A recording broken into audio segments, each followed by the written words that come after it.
le Barça active un plan B si Julián Álvarez venait à lui échapper. Le Real Madrid, de son côté, étudierait 2 départs qui rapporteraient plus de 200 millions d'euros, dont celui de Vinicius Junior. Et Chelsea est tout proche de boucler la signature de Jordan Henderson. On a énormément de choses à voir aujourd'hui, on attaque tout de suite. Petit mot avant de commencer, si vous découvrez la chaîne, pensez à vous abonner et à activer la cloche. Merci à ceux qui sont déjà là. On y va. On commence par le FC Barcelone, qui a plusieurs dossiers en mouvement en ce moment.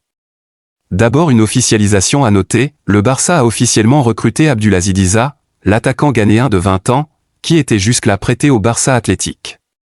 C'est un achat définitif, désormais confirmé par le club.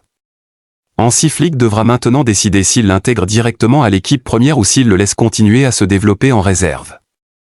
Et sur ce même club, un point important sur la stratégie autour de l'attaque, et qui rejoint ce que je vous annonçais en intro, selon Fabrizio Romano, le Barça avait identifié Eli Junior Kroupi, l'attaquant franco-ivoirien de Bournemouth, comme solution de rechange si le transfert de Julián Álvarez ne venait pas à se concrétiser. Bournemouth en demandait plus de 100 millions d'euros.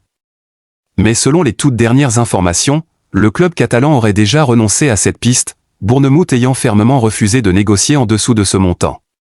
Donc à retenir, Julián Álvarez reste bien le plan A du Barça, et il n'y aurait pas de plan B clairement activé à ce jour. Toujours au Barça, du côté de la liste de pré-saison pour le déplacement au Royaume-Uni, il y a plusieurs surprises à signaler dans les convoqués de Hansi Flick. D'abord, Marc-André Ter Stegen est bien inclus dans le groupe, alors que son dossier avec l'Ajax n'est toujours pas tranché à ce jour. Frenkie de Jong, pourtant blessé, fait également le déplacement. Karim Adeyemi est aussi présent dans cette liste. Et plusieurs joueurs dont la place dans l'effectif n'est pas garantie sont également du voyage, comme Marc Casado, ce qui n'exclut pas que certains d'entre eux puissent finalement quitter le club durant le reste du mercato. On passe au Real Madrid, avec plusieurs dossiers assez lourds à traiter, dont celui que je vous ai teasé en intro. D'abord, un point sur le secteur défensif, selon mes informations, José Mourinho insisterait personnellement auprès de Florentino Pérez pour recruter un défenseur central supplémentaire. Cette arrivée ne se ferait toutefois que si Raúl Asensio, dont on vous avait déjà parlé, venait à être vendu.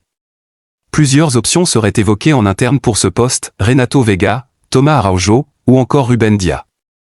La piste menant à Bastoni, elle, ne serait plus d'actualité.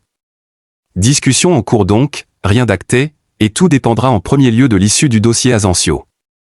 Et pour terminer sur le Real Madrid, le sujet le plus lourd du jour, qu'il faut prendre le temps de bien détailler, selon Kad Nasser, le club étudierait actuellement 2 départs potentiels de poids. D'un côté, l'offre de l'Arsenal pour Vinicius Junior, dossier qu'on vous avait déjà évoqué. De l'autre, une possible vente d'Aurélien Tchouaméni à Manchester United. À eux deux, ces départs rapporteraient plus de 200 millions d'euros au club. La décision se prendrait en concertation directe avec José Mourinho.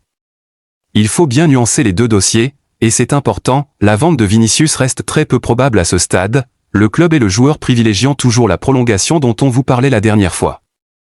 En revanche, celle de Tchouaméni serait un peu plus envisageable, notamment si le transfert de Rodri venait à se concrétiser dans les prochaines semaines, comme on vous le détaillait hier. Donc à retenir, simple étude en interne pour l'instant, rien qui ne menace réellement la présence de Vinicius à Madrid. Petit tour d'horizon maintenant sur plusieurs informations flash à connaître. Du côté de Chelsea, le club serait tout proche de signer Jordan Henderson, libre après son passage à Brentford. Une annonce serait possible dans les prochaines heures selon les dernières indications. On est donc sur un dossier en accord total, il ne manque plus que l'officialisation. Toujours en Premier League, une info plus réglementaire à signaler, une nouvelle règle anti-perte de temps entrerait en vigueur. Si le gardien se blesse, un joueur de champ devra désormais sortir du terrain pendant au moins 1 minute, sauf en cas de collision, de faute ou de saignement. Du côté de l'Italie, rebondissement dans le feuilleton du sélectionneur qu'on suit depuis plusieurs jours, Paolo Maldini démissionne de son poste de directeur sportif, seulement 16 jours après sa nomination, une décision qui intervient après le rétropédalage sur le dossier Andrea Pirlo qu'on vous détaillait précédemment. Du côté de Neymar, une info à noter, il ne prolongera pas avec Santos. Il envisagerait soit de rejoindre un club moins exigeant sur le plan sportif, soit un éventuel retrait de la compétition. Du côté de l'équipe de France, une demande qui a de quoi surprendre, Zinedine Zidane aurait demandé un contrat de 8 ans pour prendre en charge la sélection. Et enfin, du côté du Borussia Dortmund, Une officialisation, le club a bouclé la signature de Konstantinos Karetsa, en provenance de Genk, pour un montant de 33 millions d'euros. Voilà pour ce récap du jour, il y avait encore beaucoup de dossiers à couvrir. Si la vidéo vous a plu, n'oubliez pas de mettre un like, d'activer la petite cloche pour ne rater aucune actu, et de vous abonner si ce n'est pas encore fait.